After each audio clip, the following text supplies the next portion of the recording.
किसी भी हद तक जाने का साहस होना चाहिए। यह कहानी एक ऐसे वीर योद्धा की है जिसने युद्ध भूमि में अपने साहस, बलिदान और अडिग विश्वास से इतिहास रच दिया। पुराने समय की बात है जब दो राज्यों के बीच घमासान युद्ध हो रहा था। रणभूमि में दोनों सेनाएं आमने सामने थीं।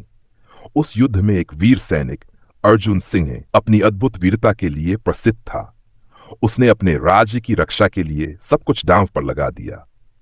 युद्ध के दौरान अर्जुन सिन्हा दुश्मनों पर टूट पड़े। उनके हर वार में अदम्य शक्ति और साहस झलक रहा था। लेकिन तभी एक तीर आकर उनके सीने में लगा। वे घायल हो गए, परंतु उन्होंने हार मानने से इनकार कर दिया।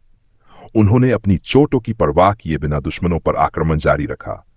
जब उनकी सेना ने उन्हें गिरते देखा तो कुछ सैनिक उनकी मदद के लिए दौड़े, पर अर्जुन सिन्हा ने उन्हें रोका और कहा, मेरे साथ समय व्यर्थ मत करो।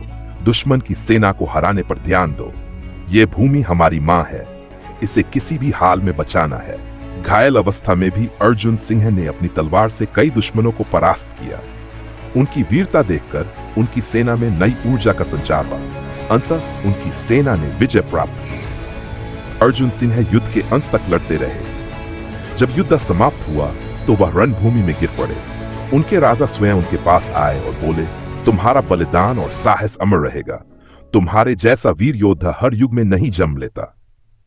अर्जुन सिंह मुस्कुराए और कहा, राजन, यह मेरा धर्म था।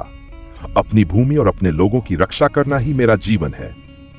कुछ समय बाद अर्जुन सिंह ने रणभूमि में ही प्राण त्याग दिए। उनकी वीरता की कहानी आज भी लोगों के दिलों में जिंदा है। उनके बलिदान ने यह सिखाया कि देश और धर्म की रक्षा के लिए किसी भी हद तक जाने का साहस होना चाहिए।